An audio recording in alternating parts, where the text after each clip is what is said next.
Last period में one dimensional और two dimensional में कैसे स्फीयर्स की अरेंजमेंट होती है उसके बारे में देखा।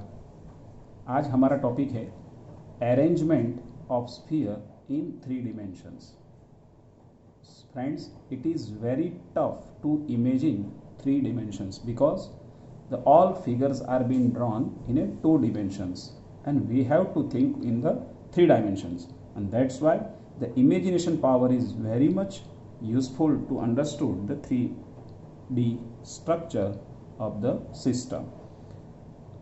Okay, we can make the further two part of three-dimensional arrangement, 3D arrangement by to dimensional square close packing.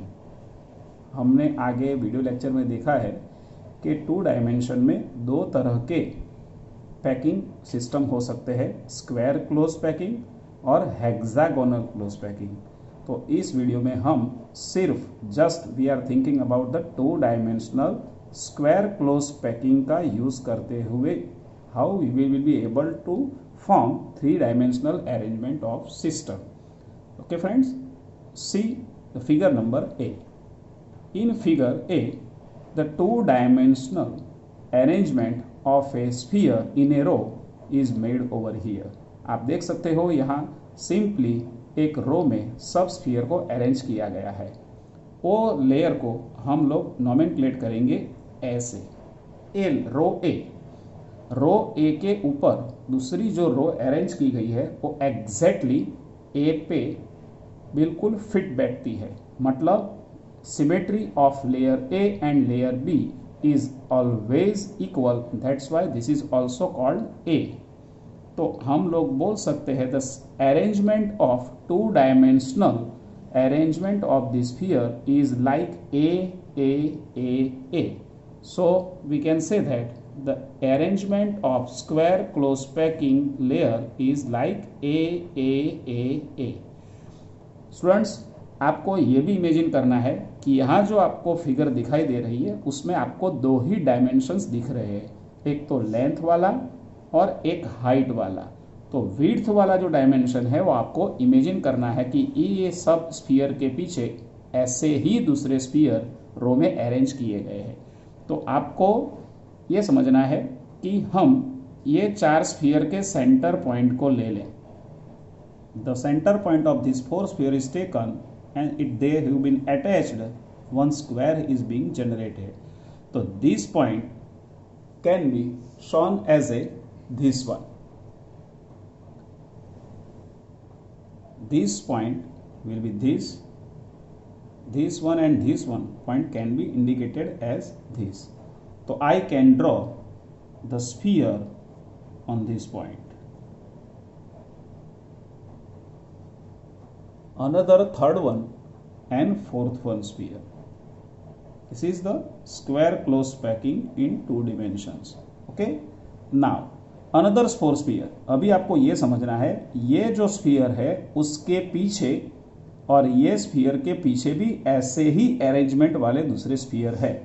तो ये 2, 3 और 4 ये चारों स्फीयर के पीछे ऐसे ही चार दूसरे स्फीयर है। मतलब the arrangement is like this. The backward sphere can be shown like this. So one figure is being generated. You can see that this figure is known as a SCP. It's a FCP structure. If a type arrangement of square close packing is being done, the structure will generate is called simple cubic packing. Nothing to worried about it. बिल्कुल simple understanding है उसके पीछे, लेकिन यही समझना है ये horizontal ये वर्टिकल, तो ये अपने प्लेन को परपेंडिकुलर लेयर जा रहा है। एक्सियल सोच रखनी है आपको, जिससे आपको समझ में आ जाएगा कि ये लेंथ है, ये हाइट है और उसके पीछे एंडलेस विड्थ भी है। तो ये अरेंजमेंट तीनों डायरेक्शन में हो रही है, इसलिए 3D arrangement of 2D square close packing. क्योंकि नाउ हमको क्या देखना है, कोई भी एक स्फीयर यहाँ का ले लो, imagine about this sphere. This sphere is in contact with neighboring 4 sphere. Number 1, number 2, number 3 and number 4. अभी ये स्फीयर को हम 3 डायमेंशन इसका हिसाब से हम समझेंगे तो उसके पीछे भी एक स्फीयर है और उसके आगे भी एक स्फीयर है। तो अपने ही लेयर में 4 स्फीयर, उसके ऊपर एक और उसके नीचे एक, means the coordination number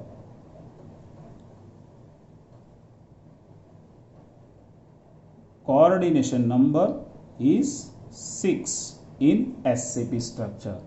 Okay, now in our square close packing the arrangement is going to be changed.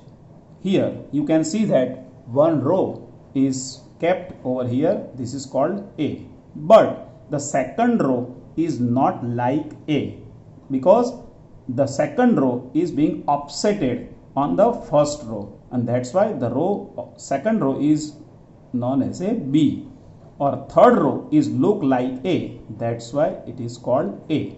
Means the two-dimensional square close packing is being arranged in such a way that AB arrangement is like that.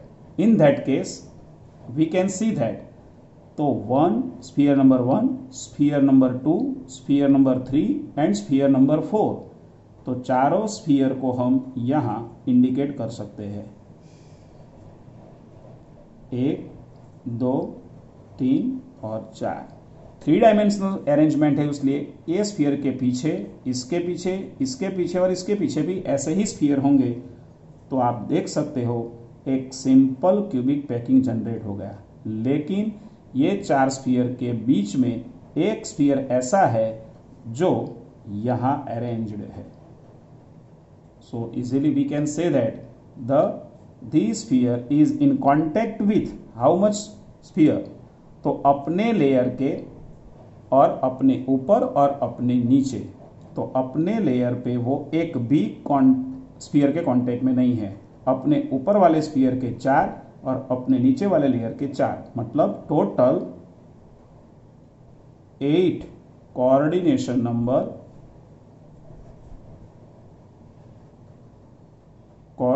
number will be 8. This sphere is in not contact with in its neighboring layer sphere. That's why upper one 4 and bottom one 4. That's why we can say that the coordination number is 8. The structural arrangement is known as a BCC. It means हम लोग बोल सकते हैं square close packing.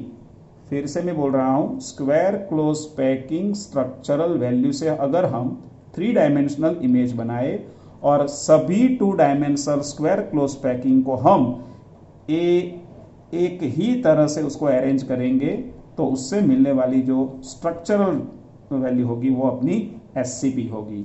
और A B मतलब उसको हम लोग ऐसे भी बोल सकते हैं सेट ऑफसेट मतलब जरा हटके। तो यहाँ कुछ भी हटके नहीं है, एक के ऊपर दूसरे, दूसरे ऊपर तीसरा, तीसरे के ऊपर चौथा, मतलब सीक्वेंशियल अरेंजमेंट है। यहाँ सीक्वेंशियल अरेंजमेंट नहीं है, यहाँ ऑफसेट अरेंजमेंट है। And that's why the coordination number is density is become generated and the coordination number is 8. So friends, in 3D arrangement by 2D square close packing can be a 2 type. With the coordination number 6, it will generate SCP structure. With the coordination number 8, it will create BCC structure. So friends, in our next video lecture, we will see that how we will be able to generate 3D arrangement by applying 2D hexagonal close packing. In this video, we learn about the square close packing system. In our next video, we will learn about the hexagonal close packing system से हम लोग कैसे 3D structure generate कर सकते हैं।